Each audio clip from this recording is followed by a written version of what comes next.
if you didn't hear Jamie's story, there were rubber chickens. They had to do different things with the rubber chickens. She had to put the rubber chicken between her legs and waddle backwards, and she fell and hit her elbow. That sounds very painful. Heard that's a bad injury. But Jamie to does break better. your arm. Yeah. All right, next fun fact. This leader says, in middle school, I learned how to play the cornet. Ooh, the cornet. Fancy instrument. Some musical talents. I think that's in the Music Man too. I love that movie. Is it 110 cornets? I think. Is it Yeah. Oh, it's like, hooray, with 110 cornets each. Maybe they were one of the cornets. Maybe. I don't know. Oh, finally some love for Jason. Aw. Yeah. And freeze. Jason! Yeah. Jason, can you still play the cornet? Do you still know how? No? No, he's shaking his head very sadly. All right. Next fun fact. This leader loves the Packers. This leader has something in common with me, you guys. Go. You know it's not Emma because we're not part of the game. I'm not part of this game, so it's not me. What? Yes. What? You would still be correct if you chose Emma. Yeah, you would be correct if you chose me. But she's not an But I'm option. not part of this game. So. All right, everyone has chosen. Wow. It is Alice. Well done. I think that's our last slide. All right, that is our last leader we have to tell you a fun fact about. So go find your spots, sit down and do the arm test. Did anybody get them all right? Yeah, did anyone get all of them? Noel did? Noel did and Alma did. Matt, And Noah and Matt. Okay. Wow. That is Daniel. I got the one about you wrong because Justin said the same thing to you.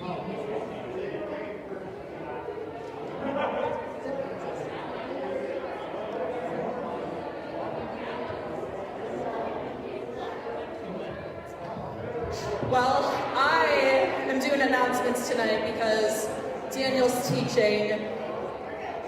Because Daniel is the announcements king, am I right, you guys? Yeah, Daniel's the announcements king. He is really good at it. So we'll see if I've got this. So I thought that I'd ask my friend Siri to help us with announcements. So get Siri pulled up here. All right. Hey Siri, what's on Fusion's calendar? There are 3 announcements. What are those announcements? There is sledding. There is online Bible study. There is an online small group. What should I know about sledding? It is for 7th grade. The 7th grade leaders will sled with you on Saturday, February 13th, 2021. Where are we going sledding? Outside. Address? Snail Lake Regional Park. Here is a map. Would you like directions? No, Siri, not right now. Getting directions for Snail Lake Regional Park, Shoreview, Siri. Minnesota. In 40 feet, turn right onto Park Hey Siri, Avenue. cancel navigation. All right, I've stopped. Add this event to my calendar. Sledding with the 7th graders on Saturday, February 13th from 1 to 3 at Snail Lake Regional Park. Done. Would you like to add any guests to this event? Add Pete, Justin, Fonda, and Joe Marie because they're our 7th grade leaders. All right, done. Should I also add Matt McCann to this event? No, Matt is spending time with family right now. He will be back at the end of February. Emma and Liz are running the show. And also Dan.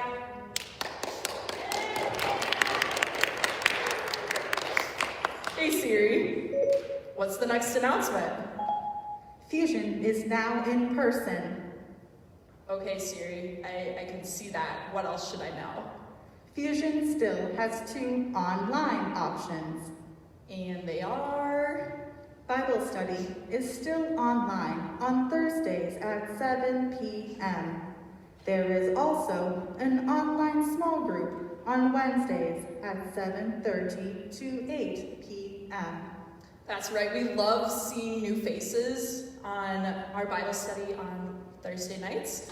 We are starting an online small group tonight. It's on Zoom. It's a great option if you need to stay home, whether it's to finish up some homework or you are isolating. We have you covered.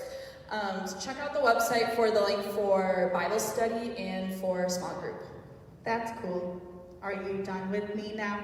Can I finish my nap? Yes, we are done. Thanks, Siri. Wow, you never know what's going to happen at Fusion. Liz is coming up with our postcards that some of you all brought in. We love sending snail mail to our Fusion friends. So we're going to draw a couple of postcards from each grade, and when we call your name, you can claim a prize. Whichever one you touch, you take. All right. Dan, do you want to help us? Yeah. We have 3 baskets. Right, which grader are we starting with? I think 7th, 9th, 9th, 7th. Sounds good. Okay.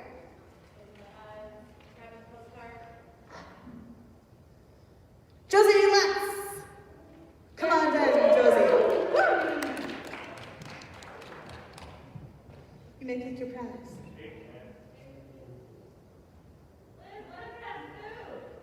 Oh, if it has food, you have to wait till you're at home to eat it. Because, well, one, we're not eating food at Calvary right now, and also, you can't share with people because it's your prize, and then people will be sad. So keep it closed and sealed until you get in your car. Thank you. That 8th grade bucket's full. Well, that's really cool. Yeah, it is. So I'm gonna close my eyes and grab a postcard. It is for Annalise Schofield.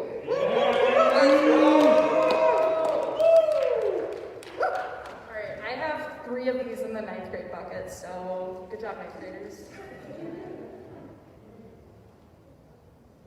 Seth Johnson. Come on down.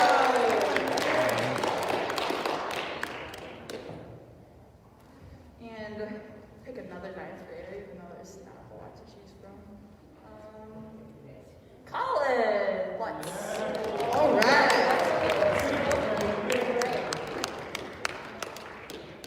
All right, I'm gonna pick another 8th grader. Let's see where we're headed here. And the winner is Jonathan Gale. Woo-hoo. Come sit your prize. All right, last 7th grader. Noel Boyd! Noel, come on down!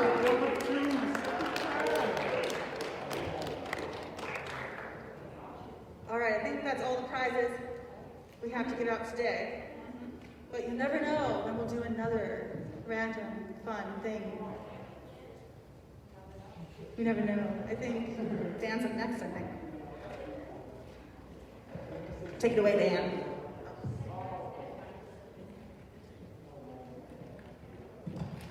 How's it going, everybody? I can take this off to speak, can I? Yes, I can. All right. Wow, you get to see my face. That's great. If you have never met me before, you're new to Fusion, welcome. But if you've never met me before, my name is Daniel Soche. I am our intern, which is hype. I get to do fun intern stuff, but I also get to speak every once in a while, so this is one of those times. I'm super excited. Fusion is back. I'm so glad that all of you guys are here. Like, it means a lot to see your faces, even if they are masked, you know, but can still be in your guys' company and have a good time.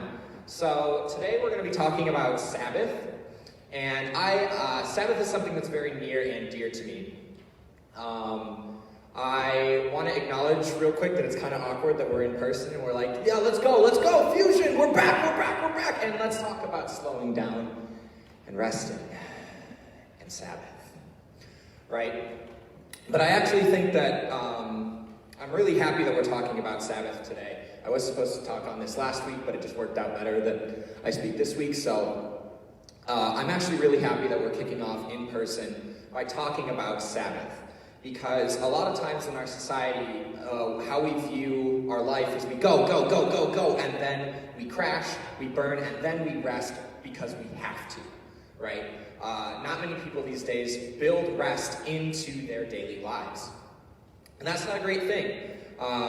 So I think it'll be really great if we start off by orienting ourselves in a posture of rest, right? So that from the start we are setting ourselves up to be spiritually and mentally and physically renewed through the practice of Sabbath as we go forward to help avoid some of that crash and that burn, right?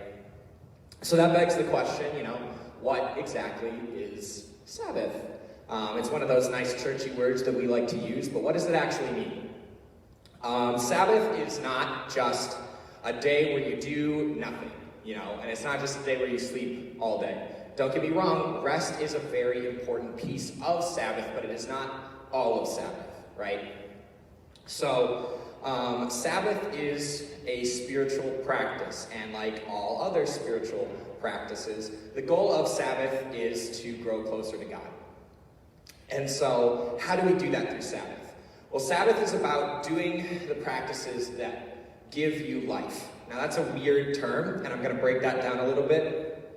But basically, what the things that give you life are the things that you can do in your day-to-day life or in your times of Sabbath that energize you, enrich you, that renew you spiritually, that you can connect with God with. One of my favorite theologians, his name is James Loder, and he wrote a book called The Logic of the Spirit. And in that book, he talks about how his view on human development is that God meets us in the places of our own enjoyment and the things we enjoy doing, and he connects with us through those things. And to me, that's what Sabbath is what it's about, right? Connecting with God through the practices that give us life and that we enjoy doing. So you got to find the things that energize you, that give you life. I'll give some examples from my life. When I take my practice of Sabbath, I clean. I clean a lot. I love cleaning. It's so energizing for me. When I clean my apartment and I do my laundry and I do the dishes and I vacuum, I feel so good afterwards, and it makes my day so much better. Sometimes I even talk to God and pray while I clean. I also spend my Sabbath days typically with the people that I care about. I'm a very relationally oriented person, so when I spend time with people, that energizes me a lot. I feel refreshed afterwards. Now, to you guys, that might sound exhausting, like cleaning as rest. And I get it. That's the thing about Sabbath, is it looks different from person to person. You might have practices that you find are very enriching to you that I would find exhausting. I'm not much of a books person. Reading to me is very mentally straining. So if I were to spend my Sabbath reading, I would actually feel exhausted, and that wouldn't be rest. But if you can pick up a book and read that whole thing and put it down and feel energized, that's great. Do something like that. And you might be able to spend that time in scripture or in a really good book and connecting with God in that way. It doesn't have to look the way that I do, it. And so, because of that, Sabbath can take many different times as well. It doesn't have to be, I do it on Saturdays, I do it on Sundays, the whole day type thing. Sabbath is a practice that can happen in many different forms and times. And there's good reason for this, for why we talk about Sabbath as a church. Our bodies need rest and Sabbath. Our body physically cannot just go. We will crash and we will burn out. In a study done by the National Institute of Health, they found out that people who practice rest and those things regularly had less injuries, like resting prevents injuries. It rebuilds and strengthens muscle tissues and joints. It replenishes the body's resources, and it strengthens the immune system. Very important right now in COVID times that we have healthy immune systems. And then in a study by Psychology Today, there's a lot of mental benefits to rest, right? And it found that people who practice rest regularly have reduced stress, reduced anxiety, and are less likely to have burnout. I don't know if you guys have heard about burnout, or if you like your favorite YouTubers have talked about it. A lot of mine have, or influencers. But it's that practice of, it's that thing that happens when you go, and you crash and burn, and you are so exhausted and worn out because you didn't practice any form of rest that your body needs. And I think God knew that our bodies could not keep going, which is why He told us about Sabbath and rest. And one of the most profound things I think in the Bible is that God demonstrates rest to us, right? In Genesis 2, verse 3, it says, "So God blessed the seventh day and made it holy, because on it God rested from all His work that He had done in creation." God rested. He created the entire universe in 6 days, and then He rested. I don't think God is a being that needs to rest, but He did so anyway, to show us that we need rest, right? Because if the God that created the universe rests after doing God's work, so should we after doing ours, right? In fact, God does not just suggest that we do the Sabbath. God commands that we take part in the Sabbath. When God hands Moses the 10 Commandments, Sabbath is on there. Exodus 20:8-11 says, "Remember the Sabbath day, keep it holy. 6 days you shall labor and do all your work. But the seventh day is a Sabbath to the Lord your God. On it you shall not do any work, you or your son or your daughter or your male servant or your female servant or your livestock or the sojourner who is within your gates. For in 6 days the Lord made heaven and earth, the sea and all that is in them, and rested on the seventh day. Therefore the Lord blessed the Sabbath day and made it holy." Now, God set His people up right from the start to Sabbath, right? And I know that there's a lot of Old Testament laws that we had that, once Jesus came and established the new covenant, that we don't do it since then, like not being able to eat pork.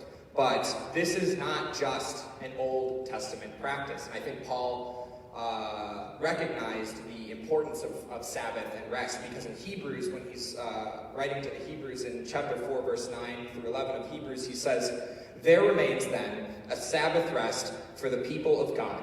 For anyone who enters God's rest also rests from their works, just as God did from His. Let us, therefore, make every effort to enter that rest." Now, Paul talks about rest in an interesting way. He does not talk about it like a day, like it was in the Old Testament. He doesn't talk about like a Sabbath day. He talks about it more like a practice, which is kind of what I'm talking about as well. A practice of finding those things that give you life and doing those on your Sabbath day. So then that begs the question, how do I start doing Sabbath? And so I've got a couple steps on how to get started. I realize a lot of my talk has been a little nebulous and vague, and that's because Sabbath ranges so much from person to person. But there are a couple key things that go into the practice of Sabbath. And the easiest one to do is find out what gives you life. What is it that enriches you and renews you spiritually? Find those things that you could do for hours and hours, and you would feel energized after doing it, more so than tired. Like for me, like I said, that's cleaning, and that might be work for you, so don't do that then. Find the things that enrich you. And then, once you do that, find the time that you can set aside. A Sabbath should be a practice that is outside of what you do on a regular day-to-day basis.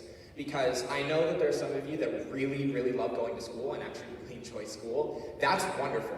But that should not be your Sabbath. Because what about the days where you're really stressed out at school, you have a really big test coming up, you got a project, and now all of a sudden your Sabbath is no longer restful and not enriching you and renewing you spiritually. So that's why it's really important that your Sabbath comes from outside of your normal routine and cycle.